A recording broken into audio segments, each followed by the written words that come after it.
ഏഷ്യയിലെ വിവിധ radio നിലയങ്ങളിലൂടെ Prince of peace എന്ന പ്രോഗ്രാമിലൂടെ അവതരിപ്പിക്കപ്പെട്ട അന്ത്യകാല ലക്ഷണങ്ങളും ബൈബിൾ പ്രവചനങ്ങളും എന്ന വിഷയത്തിന്റെ ചോദ്യോത്തര പ്രക്ഷേപണ പരിപാടികളാണ് നിങ്ങൾ കേൾക്കുവാനായിട്ട് പോകുന്നത്.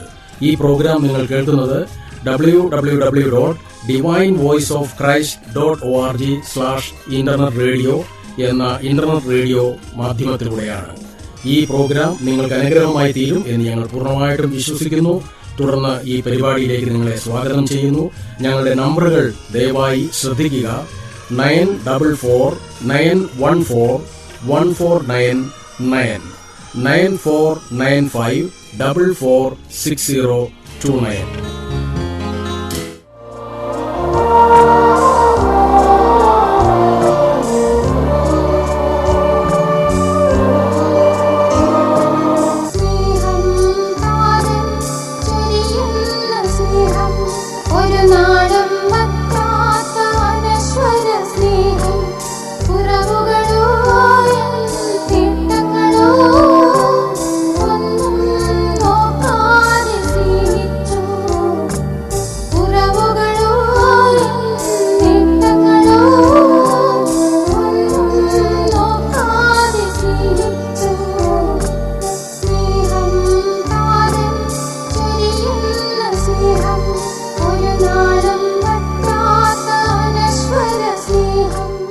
ലോകത്തിന്റെ ഗതിയെ ഏറ്റവും വലിയ രൂപാന്തരത്തിലേക്ക് നയിച്ച വ്യക്തി ആരാണെന്ന് അറിയാമോ? സംശയമില്ല, കർത്താവായ യേശുക്രിസ്തു. ഏറ്റവും അധികം ആളുകൾ കാണാതെ സ്നേഹിക്കുന്ന വ്യക്തി ആരാണെന്ന് അറിയാമോ? തീർച്ചയായും കഴിഞ്ഞ നൂറ്റാണ്ടുകളിലെ കോടിക്കണക്കിന് ക്രിസ്തു വിശ്വാസികൾ ക്രിസ്തുവിനെ കാണാതെ സ്നേഹിച്ചവരാണ്. എന്തുകൊണ്ടാണ് ഇത്രയേറെ ആളുകൾക്ക് യേശുക്രിസ്തുവിനെ കാണാതെ സ്നേഹിക്കുവാൻ കഴിയുന്നത്? അതിന് കാരണം മറ്റൊന്നല്ല, ക്രിസ്തു 2000 വർഷങ്ങൾക്ക് അപ്പുറത്താണ് ജീവിച്ചതെങ്കിലും ഇന്നും ആളുകളുടെ ഹൃദയങ്ങളിൽ ജീവിക്കുവാൻ യേശുക്രിസ്തുവിന് കഴിയും. യേശുക്രിസ്തുവിലുള്ള വിശ്വാസം കേവലം വികാരപരമല്ല, യാഥാർത്ഥ്യവും അനുഭവഭേദ്യവുമാണ്. 2000 വർഷങ്ങൾക്ക് മുമ്പ് ജീവിച്ചിരുന്ന യേശുക്രിസ്തുവിനെ ഇന്നും അനുഭവിച്ചറിയാൻ കഴിയും എന്നാണോ? യേശുക്രിസ്തുവിന്റെ കേവലം അദൃശ്യ സാന്നിധ്യം അനുഭവിച്ചറിയുവാൻ കഴിയുമെന്നല്ല, യേശുക്രിസ്തുവിന്റെ സ്നേഹം നമുക്ക് അനുഭവിച്ചറിയാൻ കഴിയും. ആവശ്യഘട്ടങ്ങളിൽ യേശുക്രിസ്തുവിന്റെ ശക്തിയും വിടുവിക്കപ്പെടലും സംരക്ഷണവും നമുക്ക് അനുഭവിക്കുവാൻ കഴിയും. യേശുക്രിസ്തുവിനെ പോലെ കരുണയും മനസ്സിലും മറ്റാർക്കും ഇല്ല എന്നുള്ളത് നമുക്ക് മനസ്സിലാക്കാൻ കഴിയുന്ന കാര്യങ്ങളാണ്. ക്രിസ്തുവിന്റെ സാന്നിധ്യവും സംരക്ഷണവും നമുക്ക് അനുഭവിച്ചറിയുവാൻ കഴിയും എന്ന് പറഞ്ഞുവല്ലോ. അതുപോലെ ഭയത്തിനും മാനസിക സംഘർഷത്തിനും കാരണമാകുമോ? ഇല്ല. ഒരു ഭക്തൻ ഇതിനെക്കുറിച്ച് പാടിയിട്ടുള്ളത് നിന്നാത്മ സാന്നിധ്യം തുലവും ആശ്വാസഹേതുകം എന്നാണ്. യേശുക്രിസ്തുവിനെ അനുഭവിച്ചറിഞ്ഞ വേറൊരു ഭക്തൻ പാടിയിരിക്കുന്നത് നിന്നോടൊന്നിച്ചുള്ള വാസം ദിവ്യാനന്ദം അരുളിയിടും എന്നാണ്. യേശുക്രിസ്തുവിന്റെ അദൃശ്യ സാന്നിധ്യം ഭയമല്ല, ആനന്ദവും ആശ്വാസവുമാണ് ഏതൊരു മനുഷ്യ ഹൃദയത്തിലും അനുഭവിക്കുവാൻ കഴിയുന്നത്. ക്രിസ്തു ലോകം കണ്ട ഏറ്റവും വലിയ വിപ്ലവകാരിയാണെന്ന് പറയാറുണ്ട്. ആകട്ടെ, ക്രിസ്തുവിന്റെ വിപ്ലവകരമായ ആശയങ്ങളല്ലേ ക്രിസ്തുവിലേക്ക് ആളുകളെ ആകർഷിപ്പിച്ചത്? യേശുക്രിസ്തു ആളുകളുടെ ജീവിതത്തിൽ വിപ്ലവകരമായ പരിവർത്തനങ്ങൾ വരുത്തിയിട്ടുണ്ട്. ആളുകളുടെ മനോഭാവങ്ങളെയും ചിന്താഗതികളെയും ആദർശങ്ങളെയും ഉദ്ദേശ ലക്ഷ്യങ്ങളെയും യേശുക്രിസ്തു തകിടം മറിച്ചിട്ടുണ്ട്. എന്നാൽ യേശുക്രിസ്തു ലോകത്തിലെ ഇതര വിപ്ലവകാരികളുടെ ഗണത്തിൽ പെടുത്താവുന്ന ഒരു വിപ്ലവകാരി അല്ല. വ്യവസ്ഥിതികളെ മാറ്റി രാഷ്ട്രീയ സ്വാധീനം കൈവരിക്കുവാൻ ക്രിസ്തു ആഗ്രഹിച്ചിട്ടില്ല. ക്രിസ്തുവിന്റെ വാക്കുകളിൽ അതിന്റെ ധ്വനിയും ഉണ്ടായിരുന്നില്ല. എന്നാൽ യേശുക്രിസ്തു വരുത്തുന്ന പരിവർത്തനം ആത്മീകമാണ്. ആളുകളെ നന്മയിലേക്ക് തിരിക്കുകയാണ് ക്രിസ്തു ചെയ്യുന്നത്. യേശു ഒരു സാമൂഹ്യ പരിഷ്കർത്താവോ വിപ്ലവകാരിയോ ആയതുകൊണ്ടല്ല അത് സാധിക്കുന്നത്, മറിച്ച് താൻ ദൈവം തന്നെ ആയിരുന്നത് കൊണ്ടാണ് ഈ നിലയിലുള്ള പരിവർത്തനം, ആന്തരിക പരിവർത്തനം മനുഷ്യനിൽ സാധ്യതമാക്കി തീർക്കുന്നത്. വാസ്തവത്തിൽ യേശുക്രിസ്തു ആണോ ദൈവം? ക്രിസ്തുവിന്റെ പ്രഭാഷണങ്ങളും അവകാശവാദങ്ങളും വാഗ്ദാനങ്ങളും കേട്ട് ആവേശഭരിതരായ ജനം അവന് ദൈവത്വം ആരോപിക്കുകയായിരുന്നു എന്ന് പറയുന്നതിൽ വല്ല കഴമ്പുമുണ്ടോ? യേശുക്രിസ്തുവിന്റെ പ്രഭാഷണങ്ങളും അവകാശവാദങ്ങളും വാഗ്ദത്തങ്ങളും കേട്ട ജനം അവനെ ദൈവമായി മനസ്സിലാക്കുകയായിരുന്നില്ല. മനുഷ്യനായിരിക്കെ സ്വയം ദൈവമെന്ന് അവകാശപ്പെടുന്ന ദൈവദൂഷകനായ കൊടും പാതകനായി കണ്ട് കൊല്ലുവാൻ ശ്രമിക്കുകയായിരുന്നു എന്നാണ് ചരിത്രം, ബൈബിളിലെ വിവരണങ്ങളും നമ്മെ പഠിപ്പിക്കുന്നത്. അതേ സാറേ, ഇക്കാലത്തും ചിലർ തങ്ങൾ ദൈവമാണെന്നും ക്രിസ്തുവാണെന്നും പറഞ്ഞ് അമാനുഷിക ശക്തിയാൽ അത്ഭുതങ്ങൾ പ്രകടിപ്പിച്ച് ആളുകളുടെ വിശ്വാസം ആർജിക്കുന്നത് പോലെ ആയിരുന്നില്ലേ ക്രിസ്തുവും? അല്ല, ക്രിസ്തുവിന്റെ ജനന, ജീവിത, മരണ, പുനരുത്ഥാനങ്ങളും ജീവിത രീതി, പ്രസംഗം, അത്ഭുത പ്രവൃത്തികൾ, അവകാശവാദങ്ങൾ ഇവയെല്ലാം മുന്നെഴുതിയിരുന്ന തിരുവെഴുത്തുകളുടെ നിവൃത്തിയായിരുന്നു. അറിവായതിനു ശേഷമാണല്ലോ ആളുകൾ ഓരോ വിദ്യകൾ പഠിച്ച് മറ്റുള്ളവരെ സ്വാധീനിക്കാറുള്ളൂ. എന്നാൽ യേശുവിന്റെ ജനനത്തിന് മുമ്പ് തന്നെ ജനനവിധവും ബാല്യകാല അനുഭവങ്ങളും എല്ലാം രേഖപ്പെടുത്തപ്പെട്ടിരുന്നത് കൂടാതെ ദൈവം ഈ ശിശുവിനെ കുറിച്ച് അനവധി ആളുകൾക്ക് അറിവ് നൽകുകയും ചെയ്തിരുന്നു. അമാനുഷിക ശക്തിയാൽ ആളുകൾക്ക് ചെയ്യുവാൻ കഴിയാത്ത പ്രവൃത്തികൾ യേശു ചെയ്തതിലുപരി താൻ തന്നെ മരിച്ചിട്ട് 3-ാം നാൾ ഉയർത്തെഴുന്നേറ്റു. ഇതെല്ലാം വെച്ച് നോക്കുമ്പോൾ യേശുക്രിസ്തുവിനെ ഇന്ന് സ്വയം ദൈവങ്ങളെന്ന് അവകാശപ്പെട്ടവരോട് തട്ടിച്ചു നോക്കുവാൻ കഴിയാതെ വണ്ണം യേശുക്രിസ്തു എത്രയോ എത്രയോ നിസ്തുല്യനാണെന്ന് കാണുവാൻ ഏതൊരു നിഷ്പക്ഷമതയ്ക്കും സാധിക്കുന്നതാണ്. ഇതര ഗുരുക്കന്മാരെക്കാൾ ശ്രേഷ്ഠമായ ഉപദേശങ്ങൾ നൽകിയ ഒരു ഗുരു എന്നതിലും ഉപരി വിശേഷണം ക്രിസ്തുവിന് ആവശ്യമുണ്ടോ? ഈ കർത്താവായ യേശുക്രിസ്തുവിനെ ഒരു ഗുരുവായി തരം താഴ്ത്തുവാൻ എങ്ങനെ കഴിയും സുഹൃത്തെ? ഗുരുക്കന്മാരെല്ലാം തങ്ങളുടെ അഭിപ്രായങ്ങളോ മറ്റുള്ളവരുടെ അഭിപ്രായങ്ങളോ അതിലുപരി ദൈവത്തിന്റെ അരുളപ്പാടുകളോ ജനത്തോട് പറയുമ്പോൾ, ക്രിസ്തു ആകട്ടെ എന്റെ അഭിപ്രായം ഇതാണെന്നോ മറ്റുള്ളവരുടെ അഭിപ്രായം ഇന്നതാണെന്നോ പറയാതെ ദൈവം ഇപ്രകാരം അരുളി ചെയ്യുന്നു എന്നല്ലേ പറഞ്ഞിട്ടുള്ളത്? ഞാനോ നിങ്ങളോട് കൽപ്പിക്കുന്നു എന്ന ആജ്ഞാസ്വരമാണ് അവന്റെ വാചകങ്ങളിൽ പുറപ്പെട്ടിരിക്കുന്നത്. ക്രിസ്തു ഗുരുവല്ല, ദൈവമാണ്.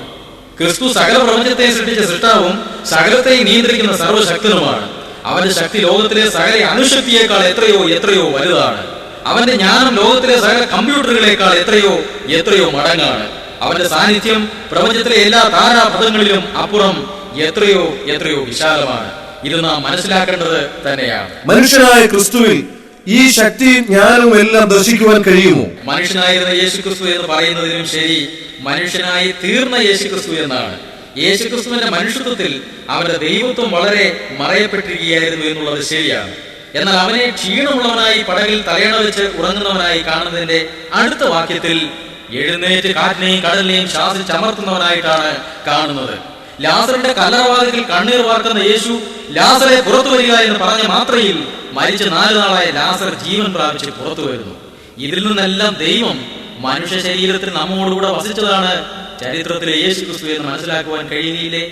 ദൈവത്തിന്റെ സർവജ്ഞതയും സർവശക്തിയും സർവ്വവ്യാപകത്വവും എല്ലാവിധ ഗുണലക്ഷണങ്ങളും ഒട്ടും കുറയാതെയും കൂടാതെയും യേശുക്രിസ്തുവിൽ നമുക്ക് ദർശിക്കുവാൻ സാധിക്കുന്നതാണ്. ദൈവത്തിന് മനുഷ്യ ശരീരം എടുത്ത് മനുഷ്യനായി വസിക്കാമെങ്കിൽ ഇന്നും നമ്മോടൊത്ത് ജീവിക്കുവാൻ ആ യേശുക്രിസ്തുവിന് കഴിയാതിരിക്കുകയില്ല. യേശുക്രിസ്തുവിനെ നമുക്ക് അനുഭവിച്ചറിയുവാൻ കഴിയും എന്ന് പറഞ്ഞത് ഇപ്പോൾ എനിക്ക് ബോധ്യമായിരിക്കുന്നു. യേശുക്രിസ്തു പാപികളായ മനുഷ്യരെ രക്ഷിക്കുവാനും സ്നേഹിക്കുവാനുമാണ് ഭൂമിയിൽ വന്നത്. മനുഷ്യന്റെ പാപങ്ങൾക്ക് വേണ്ടി ക്രൂശിൽ മരിച്ച് പാപപരിഹാരം വരുത്തിയ ക്രിസ്തു ഉയർത്തെഴുന്നേറ്റ് ജീവിക്കുന്നു. അവിടുത്തെ രക്ഷകനായി കൈക്കൊള്ളുകയും ദൈവമായി ഏറ്റുപറയുകയും ചെയ്യുന്ന ആരെയും താൻ രക്ഷിക്കും. അവരുടെ പാപങ്ങളെ ക്ഷമിക്കുകയും പാപം ചെയ്യാതെ ജീവിക്കുവാനുള്ള ശക്തി അനുദിനം പകർന്നു കൊടുത്തുകൊണ്ട് അവരോടുകൂടെ ക്രിസ്തു എന്നും ജീവിക്കുകയും ചെയ്യും. ക്രിസ്തുവിന്റെ സ്നേഹവും സംരക്ഷണവും അനുഭവിച്ചുകൊണ്ടുള്ള ജീവിതം എത്രയോ ആസ്വാദികരമാണ് എന്നുള്ളത് അനുഭവിക്കുന്ന ആയിരങ്ങൾ പറയുന്ന സത്യമാണ്. 1980-കളിൽ കേരളത്തെ നടുക്കിയ കരിക്കൻപില്ലെ കൊലക്കേസിലെ മുഖ്യ പ്രതിയെ ഓർക്കുന്നില്ലേ? റെനി ജോർജ്. മദ്രാസിലെ മോൻ എന്ന സിനിമയ്ക്ക് കാരണക്കാരനായ റെനിയെ പുതിയ മനുഷ്യനാക്കുവാൻ ജയിലിനോ ശിക്ഷയ്ക്കോ നിയമത്തിനോ പീഡനത്തിനോ മത ആചാരത്തിനോ കഴിഞ്ഞില്ല. എന്നാൽ താൻ ഇന്ന് അത്ഭുത ജീവിത രൂപാന്തരത്തിനുടമയാണ്. സമാധാനവും സന്തോഷവും അനുഭവിക്കുന്നയാളായി മാറിയിരിക്കുകയാണ്. സമൂഹത്തിന് ആതുര സേവനം നടത്തുകയാണ്. തന്നെ പുതുമനുഷ്യനാക്കിയ ക്രിസ്തുവിനെ പറ്റി റെനി ജോർജ് സംസാരിക്കുന്നു, കേൾക്കുക. ഒരുവൻ ക്രിസ്തുവിലായാൽ അവൻ പുതിയ സൃഷ്ടിയാകുന്നു.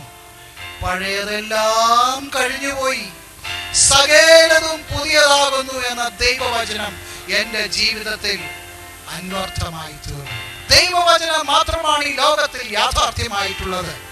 ദൈവവചനത്തിലെ ഒരു വള്ളിക്കും ഒരു പുള്ളിക്കും വ്യത്യാസമില്ല. ദൈവവചനം എന്റെ ജീവിതത്തിൽ യാഥാർത്ഥ്യമായി തീർന്നു. അന്ന് മുതൽ ഞാനൊരു പുതിയ മനുഷ്യനായി തീർന്നു. പ്രിയ ശ്രോതാക്കളെ, ക്രിസ്തു നിങ്ങളുടെ ജീവിതത്തിൽ ഒരു യാഥാർത്ഥ്യമാണോ? ഇല്ലെങ്കിൽ എന്തിനു സംശയിക്കുന്നു, മടിക്കുന്നു? ക്രിസ്തുവിലേക്ക് വരിക. ഈ അനുഗ്രഹീത അവസ്ഥയുടെ അനുഭവസ്ഥരായി തീരുവാൻ നിങ്ങൾക്ക് ഇടയാകുമാറാകട്ടെ. ഒരു സ്നേഹപുഷ്പമാകുന്നു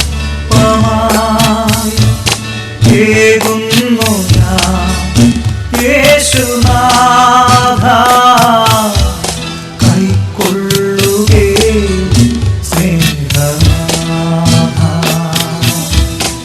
എന്നെ ഇതാ ഒരു സ്നേഹപുഷ്പമായി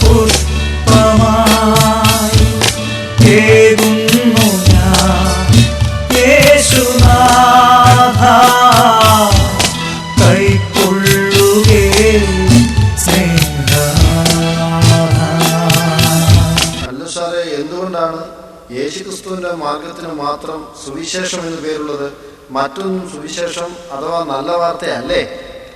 യേശുക്രിസ്തുവിന്റെ മാർഗം പോലെ മനുഷ്യഹൃദയത്തിലെ ശൂന്യത നികത്തി മനുഷ്യനെ തൃപ്തനാക്കുവാൻ ഉതകുന്ന മറ്റൊരു മാർഗം ഇതിനു മുമ്പ് പിമ്പോ ഉണ്ടായിട്ടില്ല. മനുഷ്യന്റെ ആത്മീയ ദാഹത്തെ തൃപ്തിപ്പെടുത്തുവാൻ പോന്ന ഏതെങ്കിലും മാർഗം ഉണ്ടായിരുന്നെങ്കിൽ ക്രിസ്തുവിന്റെ മാർഗം സുവിശേഷമാകുമായിരുന്നില്ല.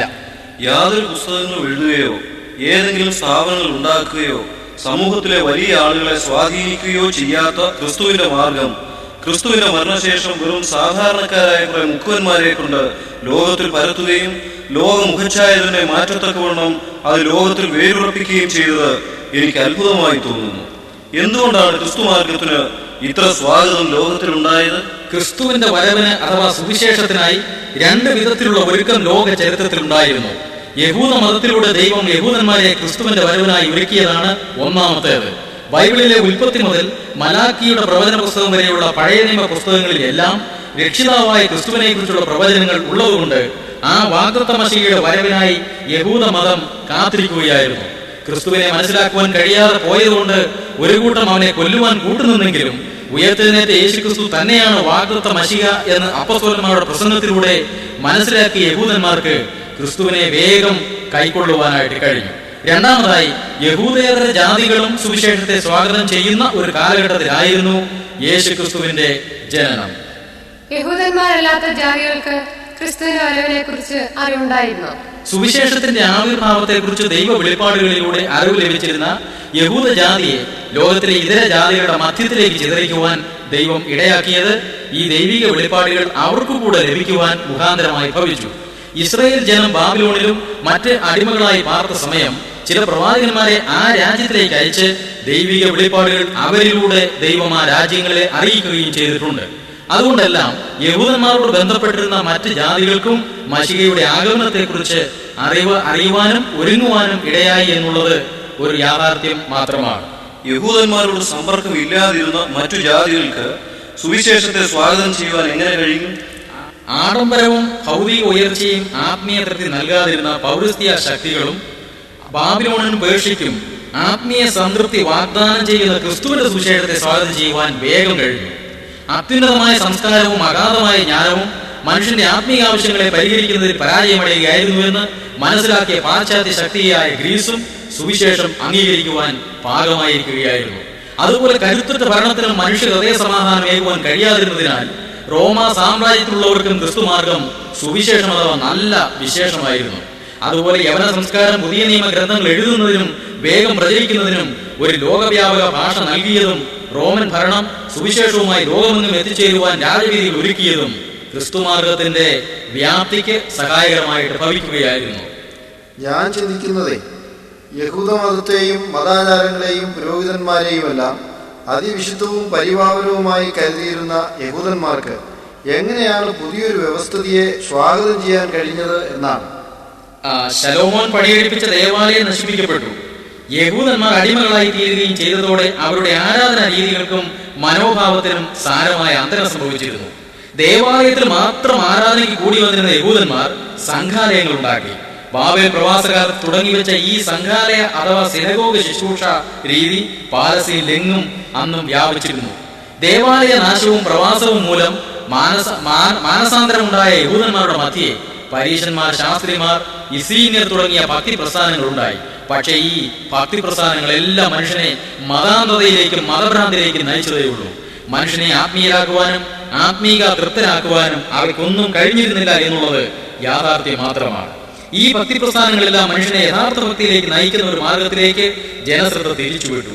അതാണ് സുവിശേഷത്തിന്റെ ജനമധ്യേ ഇത്ര സ്വാഗതം ലഭിക്കുവാൻ കാരണമായത്. യഹൂദന്മാരുടെ രാഷ്ട്രീയ കെട്ടുറപ്പിനും മതസംരക്ഷണത്തിനുമായി അവർ രൂപം കൊടുത്ത മത കോടതിയായ സന്നിധ്യ സംഘത്തിനും ഹെറോദ് എന്ന രാഷ്ട്രീയ പാർട്ടിക്കും യഹൂദന്മാർക്ക് മാനസിക സ്വസ്ഥത നൽകുവാൻ കഴിഞ്ഞിരുന്നില്ല. പ്രകൃതി ശക്തികൾക്കെല്ലാം പ്രത്യേകം ദേവന്മാരെ സങ്കല്പിച്ചുണ്ടാക്കി ആരാധിക്കുന്ന റോമ സാമ്രാജ്യത്തിലെ ഗ്രേക്കർ സംസ്കാരത്തിനും രാഷ്ട്രത്തലവൻ ദേവനാണെന്ന ചിന്താഗതിയോടെ ചക്രവർത്തി ആരാധിക്കുവാൻ നിർബന്ധിച്ചിരുന്ന റോമ സാമ്രാജ്യത്തിനോ യഹൂദന്മാരുടെ ആന്തരിക തൃഷ്ണയെ ശമിപ്പിക്കുവാനോ അവർക്ക് ആത്മീകമായ ആനന്ദം ഏകുവാനോ കഴിഞ്ഞില്ല. ദൈവത്തിന്റെ മനുഷ്യാവതാരത്തിനായും സുവിശേഷത്തിന്റെ വിളംബരത്തിനായും യഹൂദജാതി കൊതിയോടെ കാത്തിരിക്കുന്ന ഘട്ടത്തിലായിരുന്നു കർത്താവായ യേശുക്രിസ്തുവിന്റെ ആവിർഭാവം. യഹൂദന്മാരല്ലാതിരുന്ന മതസ്ഥരെ തൃപ്തിപ്പെടുത്തുവാൻ സുവിശേഷമല്ലാതെ മറ്റൊന്നിനും കഴിഞ്ഞിരുന്നില്ലേ? യഹൂദന്മാരല്ലാത്ത ജാതികളുടെ വിശ്വാസാചാരങ്ങൾ കൂടുതലും ഐതിഹ്യങ്ങളിൽ അധിഷ്ഠിതവും അതിപ്രാചീനവും ആയിരുന്നു. ദേവപ്രീതിക്ക് വേണ്ടിയുള്ള നരബലി മിക്കവാറും എല്ലാ മതങ്ങളിലും ജനവിഭാഗങ്ങളിലും ഉണ്ടായിരുന്നു.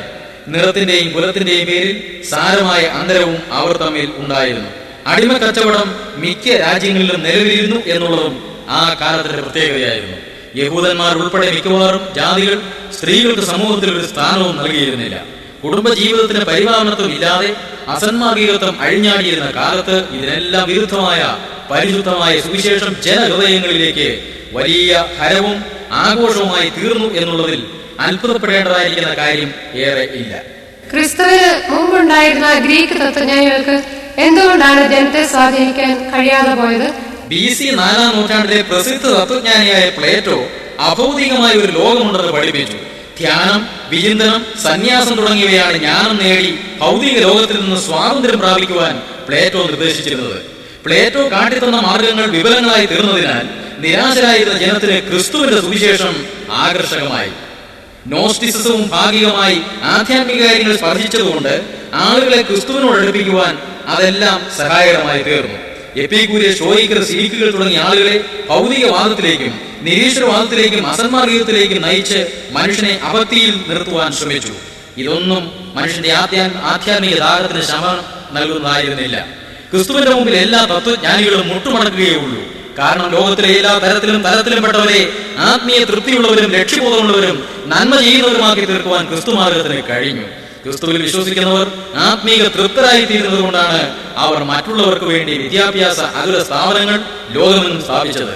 ക്രിസ്തുവിൽ വിശ്വസിക്കുന്നവർക്ക് യഥാർത്ഥ ആത്മീക തൃപ്തി കണ്ടെത്തുവാൻ കഴിഞ്ഞു. അതുകൊണ്ടാണ് ക്രിസ്തുമാർഗത്തെ അഥവാ സുവിശേഷത്തെ പ്രചരിപ്പിക്കുവാൻ ഉത്സാഹഭരിതരായിരിക്കുന്നത്. പ്രിയ ശ്രോതാക്കളെ, യേശു ക്രിസ്തുവിന്റെ മാർഗം മാത്രമാണ് സുവിശേഷം. അത് മാത്രമേ മനുഷ്യന്റെ ആത്മീക പ്രശ്നത്തിന് പരിഹാരമാകുന്നുള്ളൂ. ക്രിസ്തു നമ്മുടെ പാപങ്ങൾക്കായിട്ട് ക്രൂശിൽ മരിച്ചു. പാപപരിഹാരം എന്നേക്കുമായിട്ട് വരുത്തിയിരിക്കുന്നു. ഇനി ചരിത്രം എത്ര മുന്നേറിയാലും, ശാസ്ത്രീയമായി മനുഷ്യൻ എത്ര മുന്നേറിയാലും, എത്രമാത്രം മനുഷ്യന്റെ ജ്ഞാനം വർദ്ധിച്ചാലും, അവന്റെ മനസ്സിന് ശാന്തി തരുവാൻ, അവന്റെ ജീവിതത്തെ രൂപാന്തരപ്പെടുത്തുവാൻ, സമൂലമായ പരിവർത്തനം നൽകുവാൻ യേശു ക്രിസ്തുവിന് കഴിയും. അവന്റെ സുവിശേഷത്തിന് കഴിയും. 1980-കളിൽ കേരളത്തെ നടുക്കിയ കരിക്കൻപിലെ കൊലക്കേസിലെ മുഖ്യ പ്രതിയെ ഓർക്കുന്നില്ലേ? റെനി ജോർജ്. മദ്രാസിലെ മോൻ എന്ന സിനിമയ്ക്ക് കാരണക്കാരനായ റെനിയെ പുതിയ മനുഷ്യനാക്കുവാൻ ജയിലിനോ ശിക്ഷയ്ക്കോ നിയമത്തിനോ പീഡനത്തിനോ മത ആചാരത്തിനോ കഴിഞ്ഞില്ല. എന്നാൽ താൻ ഇന്ന് അത്ഭുത ജീവിത രൂപാന്തരത്തിനുടമയാണ്. സമാധാനവും സന്തോഷവും അനുഭവിക്കുന്നയാളായി മാറിയിരിക്കുകയാണ്. സമൂഹത്തിന് ആതുര സേവനം നടത്തുകയാണ്. തന്നെ പുതുമനുഷ്യനാക്കിയ ക്രിസ്തുവിനെ പറ്റി റെനി ജോർജ് സംസാരിക്കുന്നു. കേൾക്കുക. ജയിലധികാരികൾ അവർക്കറിയാവുന്ന എല്ലാ മാർഗങ്ങളും ഉപയോഗിച്ചു നോക്കി. മാസങ്ങൾ നീണ്ടു നിൽക്കുന്ന ഏകാന്ത തടവിനോ 3-ാം മുറ മർദ്ദനങ്ങൾക്കോ എന്റെ ജീവിതത്തിൽ യാതൊരു മാറ്റവും വരുത്തുവാൻ കഴിഞ്ഞില്ല. ഇതെല്ലാം എന്നെ കൂടുതൽ കഠിന ഹൃദയനാക്കുവാൻ മാത്രമേ സഹായിച്ചുള്ളൂ. എന്നെ കാണുവാൻ വന്ന ചെറുപ്പക്കാരൻ എന്നോട് സംസാരിച്ചപ്പോൾ എനിക്ക് മനസ്സിലായി, അദ്ദേഹവും എന്നെ പോലെ ദുർമാർഗിയായി ജീവിച്ച ഒരു ചെറുപ്പക്കാരനായിരുന്നു. ആ ചെറുപ്പക്കാരൻ എന്നെ ഒരു സ്ഥലത്തേക്ക് ക്ഷണിച്ചു. എനിക്ക് മനസ്സിലായി, ഈ ചെറുപ്പക്കാരൻ എന്നെ മാനസാന്തരപ്പെടുത്തുവാൻ ശ്രമിക്കുക. ഞാൻ എന്റെ ഉള്ളിൽ ചിരിച്ചു. എന്നെ മാനസാന്തരപ്പെടുത്തുവാൻ ഈ ലോകത്തിൽ ആർക്ക് കഴിയും? ഒരു ക്രിസ്തീയ കുടുംബത്തിൽ ക്രിസ്തീയ മാതാപിതാക്കന്മാരാൽ വളർത്തപ്പെട്ട് എല്ലാം അറിയാമായിരുന്നിട്ടും മനഃപൂർവ്വമായി തെറ്റിൽ നിന്നും തെറ്റിലേക്ക് യാത്ര ചെയ്ത് ഒടുവിൽ ഒരു കൊലപാതകിയായി, ഒരു മോഷ്ടാവായി, ഒരു കൊള്ളക്കാരനായി മാറിയ ഏറ്റവും നീചനായ എന്നെ മാനസാന്തരത്തിലേക്ക് നയിക്കുവാൻ ആർക്ക് കഴിയും? ദൈവം പോലും എന്നെ ഒരുപക്ഷെ ഉപേക്ഷിച്ചിരിക്കുമെന്നാണ് ഞാൻ ചിന്തിച്ചിരുന്നത്. എന്നാൽ പിന്നീട് എനിക്ക് മനസ്സിലായി, ദൈവം ആരെയും ഉപേക്ഷിക്കുന്നവനല്ല. ഹൃദയം തുറക്കൂ, ക്രിസ്തുവിനെ ഹൃദയത്തിലേക്ക് കൈക്കൊള്ളൂ, ജീവിത രൂപാന്തരം അനുഭവിക്കൂ. അതിന് നിങ്ങൾക്ക് എല്ലാവർക്കും ഇടയാകട്ടെ എന്ന് ഞങ്ങൾ ആത്മാർത്ഥമായി ആശംസിക്കുകയും പ്രാർത്ഥിക്കുകയും ചെയ്യുന്നു. ഗീതം ഗീതം പാടി നമ്മൾ യേശുവിനെ വാഴ്ത്താം. യേശുനാഥൻ ജീവിക്കുന്നു, പാടാം ഗീതം മോഹമായി. ഗീതം ഗീതം പാടി നമ്മൾ യേശുവിനെ വാഴ്ത്താം. യേശുനാഥൻ ജീവിക്കുന്നു, പാടാം ഗീതം മോഹമായി. കരുഷതയകറ്റാം, അലസത മാറ്റാം, ഉത്സുകരായിരിക്കാം.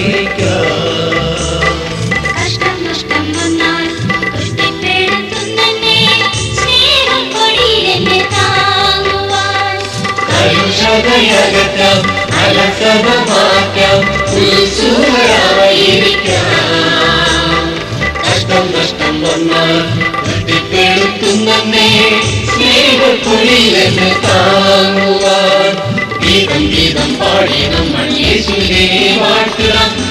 യേശുനാഥൻ ജീവിക്കുന്നു പാടാം ഗീതം മോദമായി. യേശുക്രിസ്തു വീണ്ടും വരുമെന്നാണ് ക്രൈസ്തവർ വിശ്വസിക്കുന്നത്.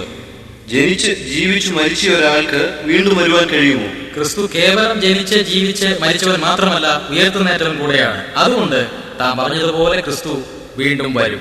മരിച്ചിട്ട് ഉയർത്തെഴുന്നേറ്റവർ വേറെയും ഉണ്ടല്ലോ. മരിച്ചിട്ട് ഉയർത്തുന്നേറ്റ മറ്റുള്ളവർ വീണ്ടും മരിച്ചു. എന്നാൽ ക്രിസ്തു ഉയർത്ത ശേഷം സ്വർഗാരോഹണം ചെയ്യുകയായിരുന്നു. അതുപോലെ സ്വർഗത്തിൽ നിന്നും വീണ്ടും വരും. അതിന് സ്വർഗത്തിൽ പോയ ആരെങ്കിലും തിരിച്ചു വന്നിട്ടുണ്ടോ സാറേ? ഉണ്ട്.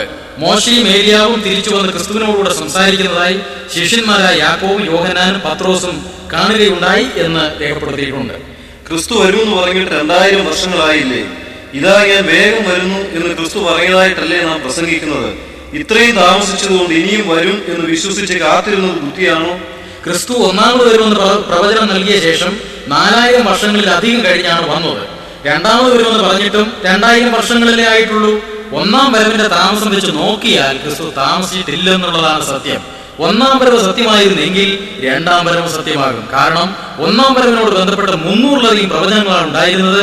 എന്നാൽ രണ്ടാം വരവിനോട് ബന്ധപ്പെട്ട് 1000-ലധികം പ്രവചനങ്ങളുണ്ട്. ക്രിസ്തുവിന്റെ വീണ്ടും വരവിന്റെ ഉദ്ദേശം എന്താണ്? സുവിശേഷം കേട്ട് വിശ്വസിച്ച് മരിച്ചുപോയവരെ ഉയർപ്പിക്കുകയും വിശ്വസിച്ച് ജീവിച്ചിരിക്കുന്നവരെ തേജസ്കരിക്കുകയും ചെയ്ത അവരുടെ പ്രയത്നങ്ങളുടെ പ്രതിഫലം നൽകുകയും അവർക്ക് വേണ്ടി ദൈവരാജ്യം സ്ഥാപിച്ച് നിത്യം അവരോടൊത്ത് വസിക്കുവാനും സുവിശേഷം കേട്ടിട്ട് വിശ്വസിക്കാത്ത പാപത്തെ സ്നേഹിച്ച് ജീവിച്ചവരെ ന്യായം വിധിക്കുവാനും ഇങ്ങനെയുള്ള നിരവധി ശുശ്രൂഷകൾക്ക് വേണ്ടി യേശുക്രിസ്തു വീണ്ടും വരും. യേശുക്രിസ്തുവിന്റെ വീണ്ടും വരവിന് വല്ല അടയാളങ്ങളും ഉണ്ടോ? യേശുക്രിസ്തുവിന്റെ വരവിനോട് ബന്ധപ്പെട്ട് സാമൂഹ്യമായും രാഷ്ട്രീയമായും ആത്മീകമായും പ്രകൃതിപരമായുമുള്ള അടയാളങ്ങൾ ഉണ്ടാകും എന്നാണ് യേശുക്രിസ്തു തന്നെ പറഞ്ഞിട്ടുള്ളത്. യേശുക്രിസ്തുവിന്റെ വീണ്ടും വരവിനോട് ബന്ധപ്പെട്ട സാമൂഹ്യമായ അടയാളങ്ങൾ ഏവയാണ്? വളരെ തരംതാണ സാമൂഹ്യ നിലവാരമുള്ള കാലങ്ങളായിരുന്നു പഴയ നിയമത്തിൽ ബൈബിളിൽ നോഹയുടെയും ലോത്തിന്റെയും കാലം. അന്നത്തെ ജനം ദൈവത്തെ മറക്കുകയും അസന്മാർഗീയ ജീവിതം നയിക്കുകയുമാണ് ഉണ്ടായത്. ന്യായവിധിയെക്കുറിച്ചുള്ള ഭയനിർദ്ദേശം അവർ തെല്ലും പരിഗണിച്ചില്ല. ആ തലമുറകൾ അശേഷം നശിച്ചു പോകുവാനാണ് ദൈവം ഇടയാക്കിയത്. യേശുക്രിസ്തുവിന്റെ വരവാകുമ്പോഴേക്കും നോഹയുടെയും ലോത്തിന്റെയും കാലത്തെ സാമൂഹ്യ നിലയ്ക്ക് തുല്യമായ നിലയായിരിക്കും ലോകത്തുണ്ടാകുക എന്നാണ് ക്രിസ്തു പറഞ്ഞത്.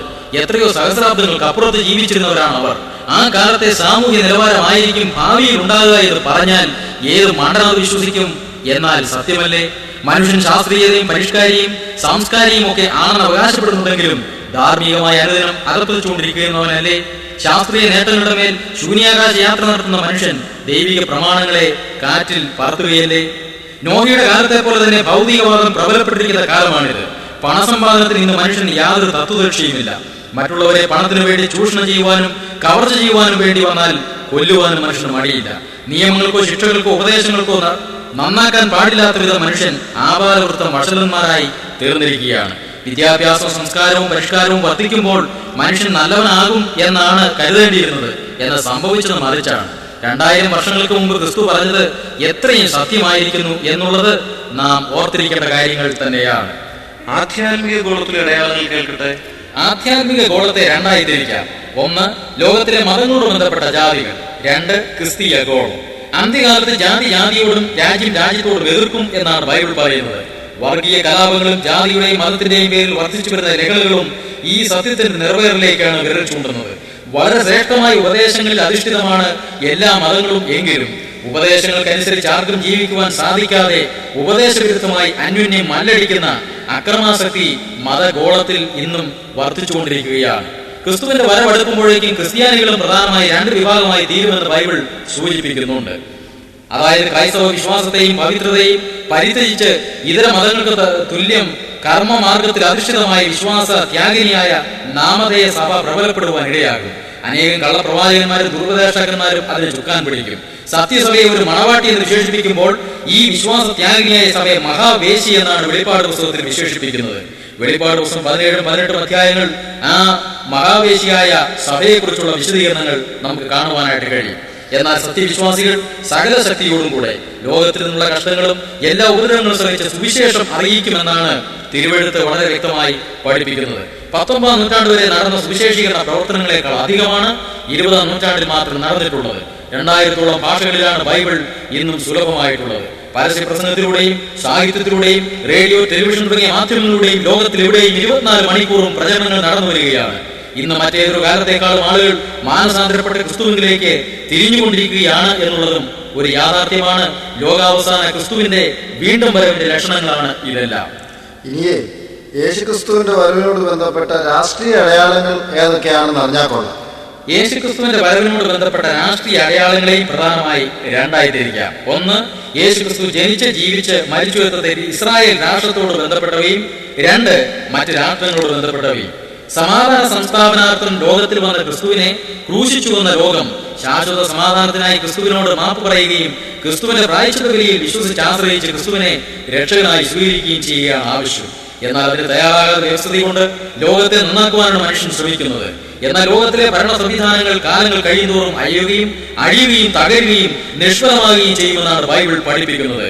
അന്ത്യകാല രാഷ്ട്രീയം ഇരുമ്പും കളിമണ്ണും കലർന്നിരിക്കുന്നത് പോലെ അവിടെ ബലമുള്ളതും അവിടെ ബലഹീനവുമായി പരസ്പരം ചേരാതിരിക്കുകയും ചെയ്യും എന്ന് കൂട്ടുകക്ഷി ഭരണത്തെക്കുറിച്ച് ദാനിയേൽ പ്രവചിച്ചിട്ടുണ്ടായിരുന്നു. ചില രാജ്യങ്ങളിൽ രാജഭരണം നീക്കി ജനാധിപത്യ ഭരണം നിലവിൽ വന്നു. മറ്റു ചില രാജ്യങ്ങളിൽ ജനാധിപത്യത്തിൽ നീങ്ങി ഏകാധിപത്യം വന്നു. സോഷ്യലിസം, കമ്മ്യൂണിസം, ക്യാപിറ്റലിസം, മതഭരണം, കുടുംബഭരണം, ഏകാധിപത്യം, ജനാധിപത്യം, പട്ടാളഭരണം തുടങ്ങി വിവിധ ഭരണ സംവിധാനങ്ങൾ പരീക്ഷിച്ചിട്ടും ലോകത്തിന് സമാധാനമോ സ്വസ്ഥതയോ ഇല്ലെന്നുള്ളതാണ് സത്യം.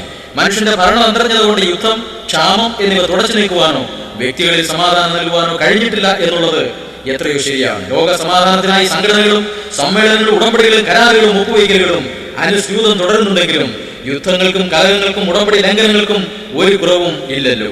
വിദ്യാഭ്യാസ നയവും രാഷ്ട്രീയ തന്ത്രങ്ങളും ഭരണതന്ത്രങ്ങളും വർദ്ധിക്കും തോറും ദേശീയമായും സർവ്വലൗകികമായും സമാധാന അന്തരീക്ഷമല്ലേ ഉണ്ടാകേണ്ടത്? എന്നാൽ യേശുക്രിസ്തു പറഞ്ഞതനുസരിച്ച് ഭരണങ്ങളും ഭരണകൂടങ്ങളും തകരുന്നതേയുള്ളൂ. അത് ക്രിസ്തുവിന്റെ വരവിന്റെ ഒരു സുപ്രധാന ലക്ഷണമായി ബൈബിളിൽ പറഞ്ഞിരിക്കുന്നു. ക്രിസ്തുവിന്റെ വരവിന്റെ സമയത്തെക്കുറിച്ച് വല്ല സൂചനയും ബൈബിളിലുണ്ടോ? യേശുക്രിസ്തുവിന്റെ വരവിന്റെ കാലലക്ഷണങ്ങളെ അല്ലാതെ നാളും നാഴികയും നമുക്ക് വെളിപ്പെടുത്തിയിട്ടില്ല. പല ആളുകളും ക്രിസ്തുവിന്റെ വരവിന്റെ ദിവസത്തിന്റെ കണക്കുകൾ കൂട്ടി ജനത്തെ വിശ്വസിപ്പിക്കുകയും ജനത്തെ വഞ്ചിക്കുകയും സ്വയം വഞ്ചിതരാകുകയും ചെയ്തിട്ടുണ്ട്.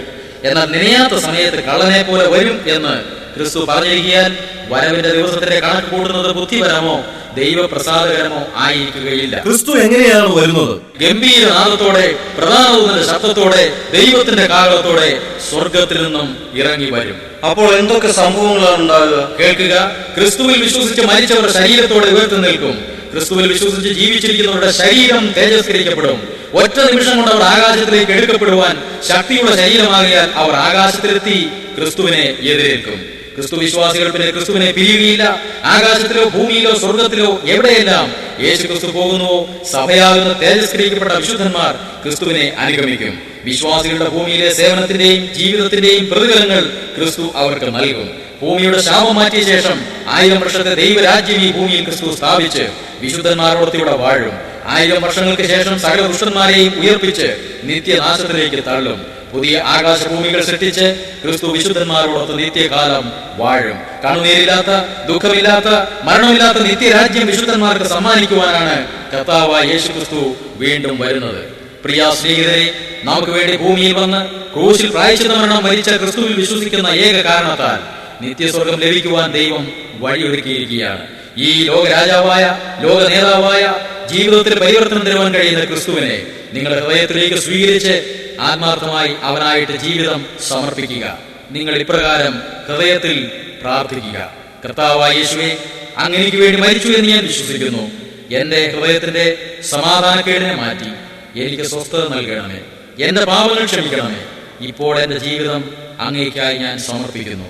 അങ്ങനെ ഉടമ്പടി ചെയ്ത ഇഹലോക ജീവിതവും പരലോക ജീവിതവും അനുഗ്രഹകാരണമാക്കി തീർക്കുവാൻ ദൈവം ഞങ്ങളുടെ എല്ലാ കേൾവിക്കാരെയും ഇടയാക്കുമാറാകട്ടെ.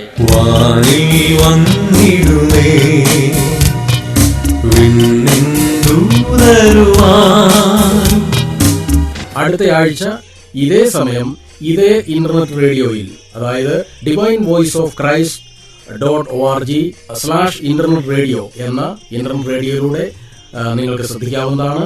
മറക്കാതെ ഈ പ്രോഗ്രാം അടുത്തയാഴ്ച ഇതേ സമയം ഇതേ ഇന്റർനെറ്റ് റേഡിയോയിൽ കേൾക്കുവാൻ നിങ്ങളെ ഞങ്ങൾ ഹാർദവമായി സ്വാഗതം ചെയ്യുകയാണ്. ദൈവം നിങ്ങളെ അനുഗ്രഹിക്കുമാറാകട്ടെ.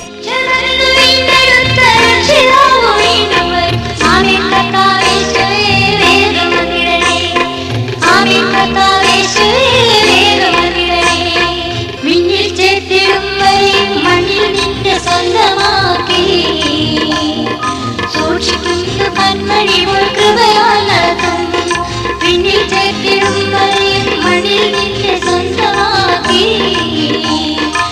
സൂക്ഷിക്കുന്നു കൺമണി